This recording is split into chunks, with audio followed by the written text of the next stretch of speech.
एक बार फिर से स्वागत है हमारे YouTube चैनल पर। आज के इस बारे में बात करेंगे म्यूकोमिकोसिस यानी कि ब्लैक फंगस। कोरोना कर बाद यह खतरनाक फंगस का संक्रमण पूरे देश में फैला हुआ है। तो आइए जानते हैं इस फंगस के बारे में। तो वीडियो को अंत तक देखना और आपके परिवार के किसी सदस्य में इस तरह के कोई लक्षण दिखे तो डॉक्टर की सलाह जरूर लीजिए। किसी बात पर इस वीडियो को लाइक और शेयर जरूर कीजिए और चैनल को सब्सक्राइब कीजिए और बेल आइकन को दबाना मत भूलिएगा। तो चलिए शुरू करते हैं। अभी तक आपने हमारी डायबिटीज की वीडियो नहीं देखी है तो जल्दी से जाकर देख लीजिए, लिंक डिस्क्रिप्शन में है।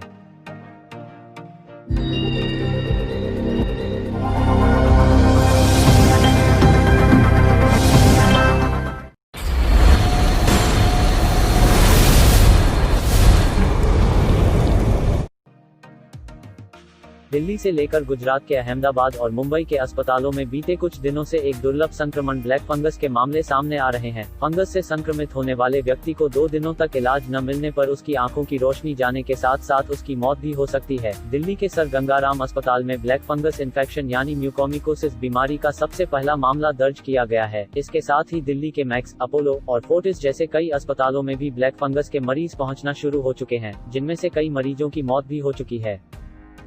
इस बीमारी डिजीज से पीड़ित अब तक 44 मरीज अहमदाबाद के सिविल अस्पताल में भर्ती कराए गए हैं। वहीं इस इन्फेक्शन से अब तक 9 लोगों की मौत हो चुकी है। एक और जहां पूरी दुनिया कोरोना वायरस संक्रमण के कहर से जूझ रही है, वहीं इस समय एक और बीमारी म्यूकोमिकोसिस लोगों की परेशानियों की वजह बना हुआ है। वैसे तो ये कोई नई बीमारी नहीं है, लेकिन पहले से फैली महामारी की चपेट में आए लोगों के लिए ये खतरा बन रही है। दिल्ली, मुंबई और अहमदाबाद जैसे कई राज्य इस खतरनाक फंगल संक्रमण की गिरफ्त में आ गए हैं। इस बीमारी से पीड़ित अब तक 44 मरीज अहमदाबाद के सिविल अस्पताल में भर्ती कराए गए हैं। वहीं यहां इस इन्फेक्शन से अब तक 9 लोगों की मौत हो चुकी है। कितना खतरनाक है ये फंगस? कोरोना वायरस से संक्रमित और ठीक होने वाले लोगों के लिए एक बड़ा खतरा बनकर उभरे इस फंगस ने लोगों के बीच एक डर पैदा कर दिया है। सर गंगाराम अस्पताल से जुड़े वरिष्ठ ENT विशेषज्ञ डॉक्टर मनीष मुंजाल मानते हैं कि ये एक गंभीर बीमारी जरूर है, लेकिन इससे डरने की जरूरत नहीं है। वे कहते हैं, ब्लैक फंगस या म्यूकोमिकोसिस कोई नई बीमारी नहीं है। ये नाक, कान और गले ही नहीं, शरीर के अन्य अंगों को भी नुकसान पहुँचाती है। लेकिन बीते कुछ दिनों से ये बीमारी एक बड़ा रूप अख्तियार कर रही है, क्योंकि ये बीमारी इम्यून सिस्टम यानी रोग प्रतिरोधक क्षमता कमजोर होने की वजह से होती है। पहले हम ये बीमारी कीमोथेरेपी, अनियंत्रित डायबिटीज, ट्रांसप्लांट मरीजों और बुजुर्ग लोगों में देखते थे, लेकिन कोविड के बाद कोमोर्बिडिटी और ज्यादा स्टेरॉइड लेने वाले मरीजों में भी ये बीमारी नजर आने लगी है। शरीर पर किस तरह हमला करता है फंगस? डॉक्टर मुंजाल बताते हैं, ये बीमारी छुआछूत से नहीं फैलती है, लेकिन ये फंगस हवा में रहता है। यही आपको फफूंदी की शक्ल में ब्रेड पर और पेड़ के तनों पर काले रूप में दिखती है। ये फंगस आपकी नाक से होते हुए बलगम में मिलकर आपकी नाक की चमड़ी में चला जाता है। इसके बाद ये बीमारी बहुत तेजी से फैलती हुई सब कुछ खराब करते हुए दिमाग तक चली जाती है। इसमें मृत्यु दर 50% है।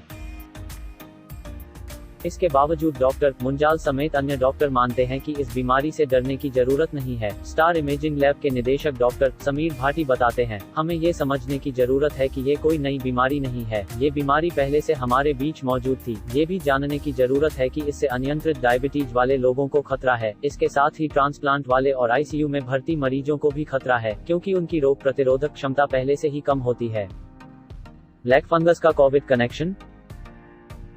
इस फंगस से संक्रमित होने वाले लोगों में कई लोग कोरोना की जंग लड़कर भी आए हैं। दिल्ली के मैक्स अस्पताल में ENT विशेषज्ञ डॉक्टर संजय सचदेवा बताते हैं, हमारे पास ब्लैक फंगस के जो मरीज आ रहे हैं, उनमें से ज्यादातर पहले से डायबिटीज के मरीज हैं। कुछ स्टेरॉइड ले रहे होते हैं, लेकिन ज्यादातर कोविड से ठीक होने के बाद आ रहे हैं।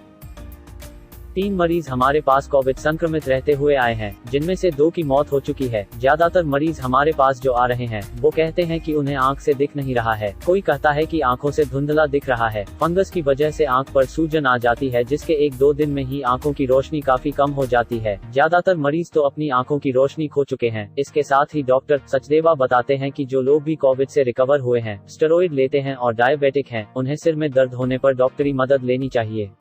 संक्रमण ठीक कैसे हो सकता है?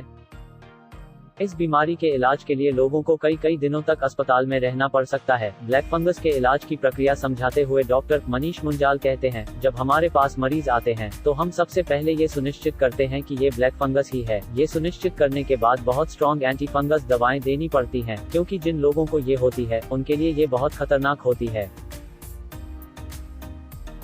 अगर दवाई से ठीक हो जाता है तो सही है, नहीं तो हमें हर उस हिस्से को काटना पड़ता है जिसे फंगस ने नुकसान पहुंचाया होता है, क्योंकि वो हिस्सा गैंग्रीन जैसा हो जाता है जिसके पीछे फंगस छिपा होता है और शरीर के अन्य हिस्सों तक पहुंचने लगता है। इसका इलाज काफी महंगा होता है और इसके लिए काफी दिनों तक अस्पताल में रहना पड़ता है और कई लोगों ने इस वजह से अपनी जान भी गंवाई है। ऐसे में ये बीमारी काफी खतरनाक है।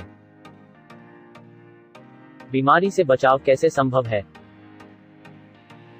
डॉक्टर भाटी बताते हैं कि लोगों को इस बीमारी से कोविड की तरह घबराने की जरूरत नहीं है, क्योंकि इस बीमारी का इलाज पहले से मौजूद है। लेकिन सवाल ये उठता है कि इस बीमारी का शिकार होने पर आपको क्या करना चाहिए। डॉक्टर मुंजाल बचाव की टिप्स देते हुए कहते हैं, जितना जल्दी लोगों को पता चल जाए उन्हें उतनी ही जल्दी कदम उठाने चाहिए। जिन्होंने स्टेरॉइड वगैरह ली है उन्हें अपने लक्षण पहचानने चाहिए।